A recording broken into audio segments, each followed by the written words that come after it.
Hello అండి. నిన్న Ekadashi fasting ఉండే కదా. ఈ ఎర్లీ మార్నింగ్ అయితే లేచి ఇంట్లో పని అయితే చేసుకొని వంటకు పెట్టేసుకున్నా. ఒక సైడ్ రైస్ పెట్టేసి ఇంకో సైడ్ కుక్కర్లో పప్పు ఉడకబెట్టేసిన. ఇక పాపడాలు అయితే ఏం చేసుకున్నా.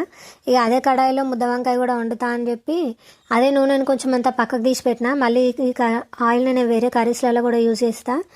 ఇక ముద్ద వంకాయ కోసం అయితే నేను ఎప్పుడు కూడా ఇట్లానే చేసుకుంటానండి. మ్యాక్సిమం ఎక్కువ వండ ఇంట్లో ముద్ద వంకాయ, ఎందుకంటే మాకు కొంచెం పడది వంకాయ. సో కానీ తినే వాళ్ళ కోసమని ఇక వండాలి కదా. మా ఆయనకైతే ఇష్టమై తింటాడని చెప్పి ఇక ముద్ద వంకాయ అయితే ఇట్లా వండేస్తున్నా. కడాయిలో అయితే వేసేసిన. ఇక నేను ఎప్పుడు కూడా ఇట్లా వండుతా. ఇంకో పక్కకైతే ఇక ఇటు సైడు పప్పుచారు చేస్తున్నా, దోసకాయ పప్పుచారు. ఇక తాలింపుకైతే పెట్టేసుకున్నా, రెడీ అయిపోయింది అది కూడా. ఇక ఆ లోపల ఇటు ముద్ద వంకాయ చూసుకుంటా, అది చూసుకుంటా, ఇక రెండు కూడా చూసుకుంటా వంట చేస్తున్నాయిగా. ఇక చింతపండు రసం అయితే వేసేసి ఇక ఉప్పు కారం వేసి ఇట్లయితే మసలు పెట్టేసిన పప్పు ఒక సైడు. ఇక ఆ లోపల నాకు ఇటు ముద్ద వంకాయ కూడా మంచిగా వేగిపోయింది. కొన్ని వాటర్ అయితే వేసి గ్రేవీ కోసం అని ఉంచిన.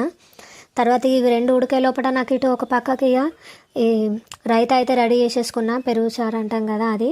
తర్వాత ఇక కుక్కర్లో పప్పు అయితే ఉడికిపోయింది.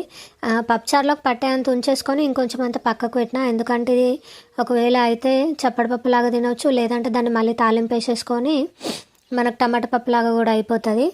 ఇక అదైతే రెడీ అయిపోయింది. ఇక వంకాయ కూడా రెడీ అయిపోయింది. స్టవ్ ఆఫ్ చేసేసి ఇక పప్పు అయితే మసులుతుంది. ఆ లోపల దేవుడి దగ్గర దీపం పెట్టేసుకున్నా. వీడియో నచ్చితే లైక్ చేయండి అండ్ మన ఛానల్ని సబ్స్క్రైబ్ చేసుకోండి ఫ్రెండ్స్.